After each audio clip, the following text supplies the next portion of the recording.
20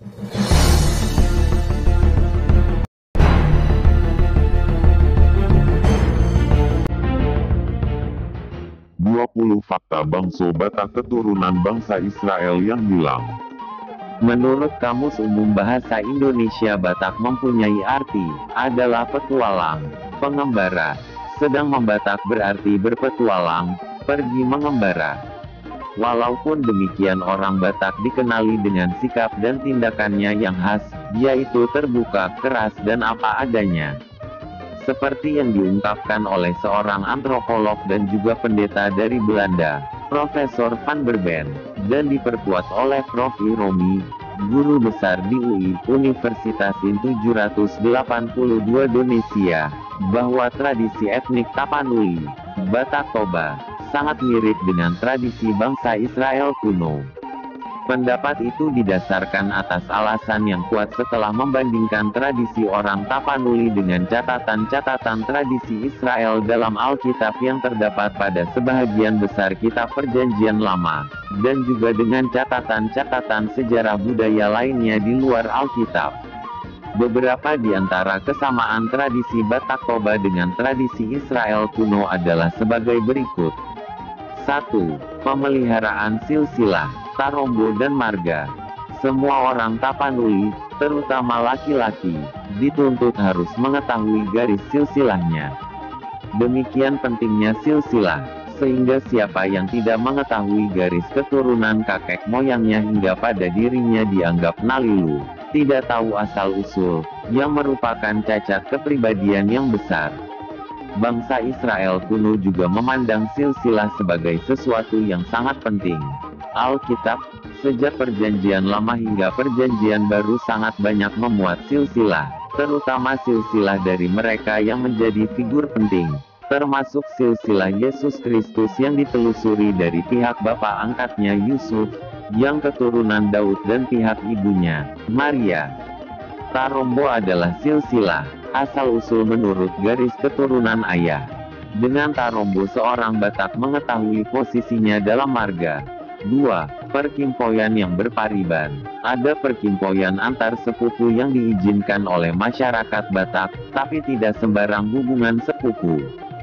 Hubungan sepupu yang diizinkan untuk suami istri hanya satu bentuk, disebut marpariban.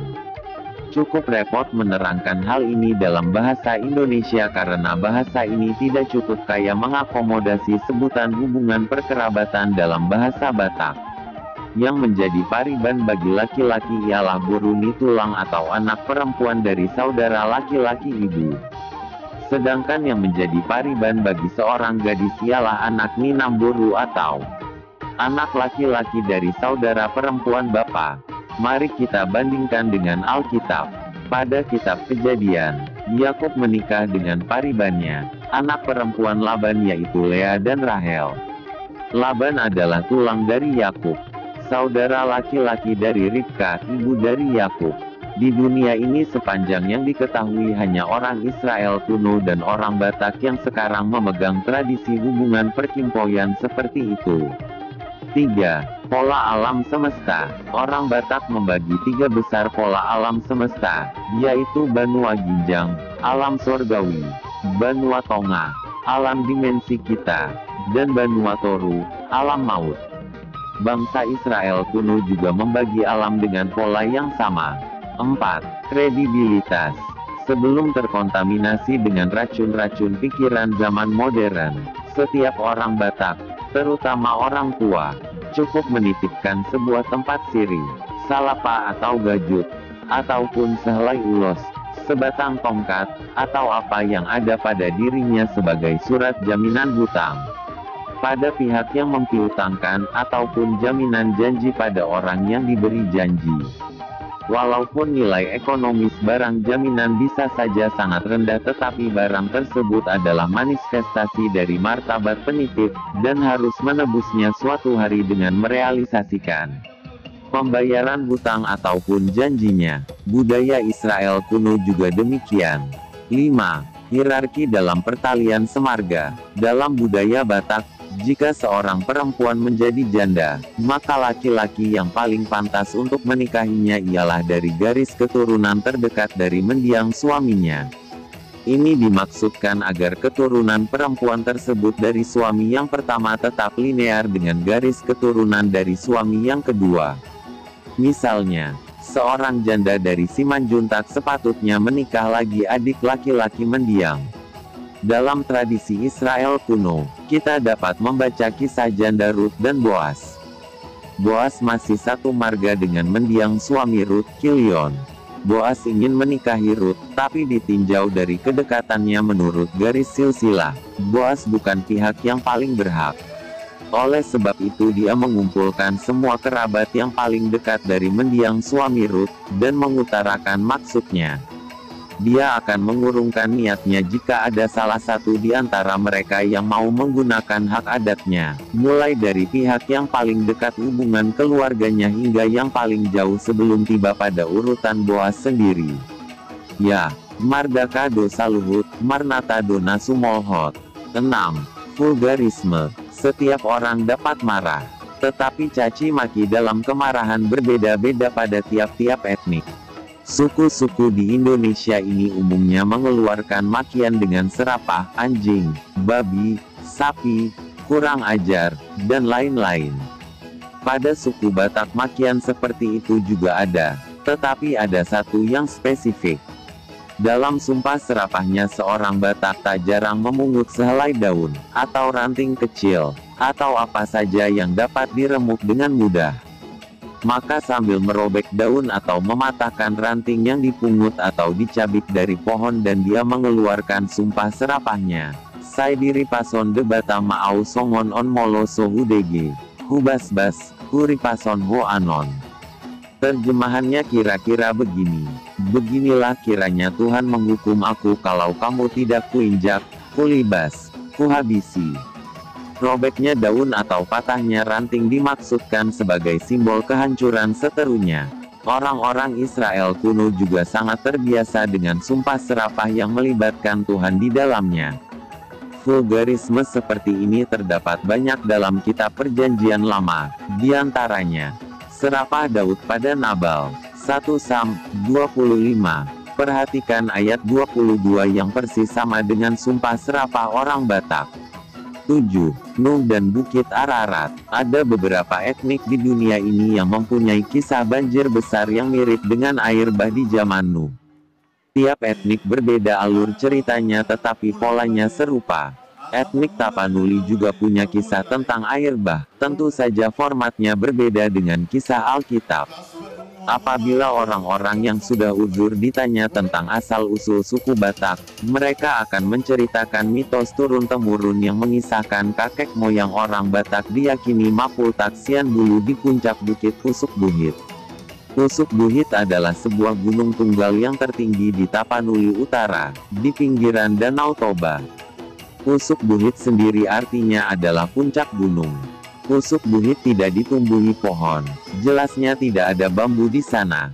Yang ada hanya tumbuhan perdu, ilalang, dan rumput gunung. Dari mana kakek moyang keluar? Menurut nalar mendarat di puncak gunung itu dan mereka keluar dari dalamnya setelah bambunya meledak hancur. Mengapa ada bambu pada puncak Pusuk Buhit yang tandus dan terjal? Tentu saja karena genangan air yang mengapungkannya, yang tak lain adalah banjir besar.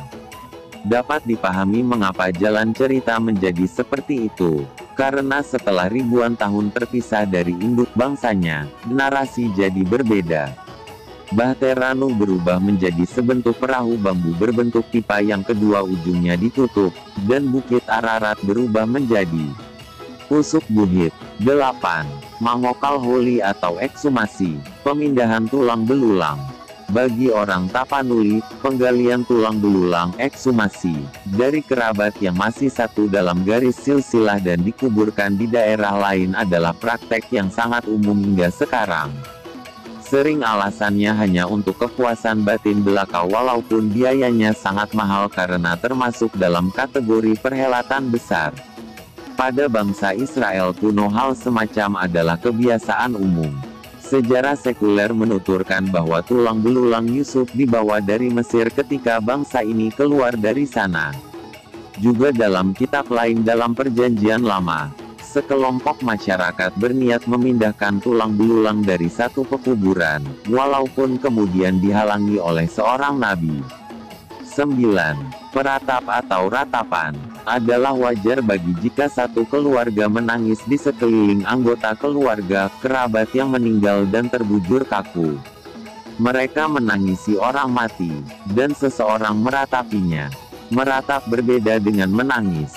Meratap dalam bahasa Tapanuli disebut mangandung. Mangandung ialah menangis sambil melantunkan bait-bait syair kematian dan syair kesedihan hati. Di desa-desa, terutama di daerah leluhur, Tapanuli, tidak mengherankan kalau seseorang orang yang tidak ada hubungan keluarga dengan orang yang meninggal, bahkan tidak dikenal oleh masyarakat setempat, namun turut mengandung di sisi mayat. Masyarakat mendukung hal seperti itu. Kata-kata yang dilantukan dalam irama tangisan sangat menyentuh hati.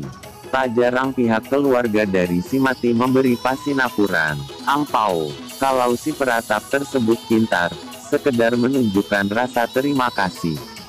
Bagaimana dengan bangsa Israel? Dari sejarah diketahui bahwa ketika Yusuf, Perdana Menteri Mesir, meninggal, sanak keluarganya membayar para peratap untuk mengandung. Kitab Perjanjian Lama dan Perjanjian Baru berkali-kali mencatat kata-kata ratapan, meratap, peratap. Kitab Ratapan yang ditulis oleh Raja Salomo, dalam praktek Israel kuno adalah syair-syair yang dilantunkan sambil mengandung, kendati bukan pada acara kematian. 10. Hierarki pada tubuh. Dalam budaya Batak, kepala adalah anggota tubuh yang paling tinggi martabatnya. Menyentuh kepala seseorang dengan tidak disertai permintaan maaf yang sungguh-sungguh bisa berakibat parah. Sebaliknya anggota tubuh yang paling rendah derajatnya ialah telapak kaki. Adalah penghinaan besar jika seseorang berkata kepada seseorang lain, "Dituruni telapak nipat hondoho sama dengan kau ada di bawah telapak kakiku ini," sambil mengangkat kaki memperlihatkan telapak kakinya pada seteru. Penghinaan seperti ini hanya dilontarkan oleh seseorang yang amarahnya sudah memuncak dan sudah siap berkelahi. Pada zaman dulu, dalam setiap pertemuan, telapak kaki selalu diusahakan tidak nampak ketika duduk bersila. Pada bangsa-bangsa Semitik tertentu di Timur Tengah, tradisi semacam ini masih tetap dijaga hingga sekarang karena memperlihatkan telapak kaki pada orang lain adalah pelanggaran etika yang berat, karena telapak kaki tetap dianggap anggota tubuh yang paling hina derajatnya. 11. Anak sulung. Dalam hierarki keluarga, posisi tertinggi di antara seluruh keturunan bapak ibu ialah anak sulung. Ia selalu dikedepankan dalam memecahkan berbagai masalah, juga sebagai panutan bagi semua adik-adiknya. Jika ayah sudah meninggal, maka anak sulung yang sudah dewasa akan mengganti posisi sang ayah dalam hal tanggung jawab terhadap seluruh anggota keluarga seperti yang diungkapkan dalam umpasa, "Pitu batu martindi-tindi, alai sadado sitaon nadokdok." Sitaon nadokdok itu adalah si anak sulung. Tanggung jawab itulah yang membuat dia besar, memberi karisma dan wibawa, itulah profil yang melekat pada anak sulung. 12. Gender. Hingga sekarang posisi perempuan dalam hubungan dengan pencatatan silsilah selamanya tidak disertakan karena perempuan dianggap milik orang lain, menjadi paniaran nimarga yang berbeda. Hal yang sama terjadi pada bangsa Israel kuno. Bangsa ini tidak memasukkan anak perempuan dalam silsilah keluarga. 13. Pemberian nama bayi yang lahir 7 hari. Di dalam tradisi Parmalim, agama leluhur Batak kuno, setiap anak bayi yang lahir selama 7 hari harus dibawa ke pancur untuk permandian dan sekaligus pemberian nama. Permandian bayi yang sudah 7 hari itu diserahkan ke Imam Parmalim. Setelah itu diberi nama dengan diadakannya pesta Martutu Aek. 14. Monoteisme Hamalimon. Parmalim, Ugamo Malim. Hamalimon, Parmalim, Ugamo Malim. Agama leluhur bangsa Batak Toba Parmalim, kaum minoritas yang tegar mempertahankan nilai leluhur Batak. Kata Malim berasal dari bahasa Arab yang terdapat di kitab-kitab suci, yang berarti suci dan soleh dari asal kata mualim. Dalam bahasa Arab mualim merujuk kepada istilah orang suci yang menjadi pembimbing dan soko guru. Parmalim di istilah Batak berkembang ke dalam pengertian orang-orang soleh berpakaian sorban putih. Parmalim merupakan agama monoteis asli bangsa Batak Toba. Parmalim sudah ada sejak 497 Masehi atau 1450 tahun Batak.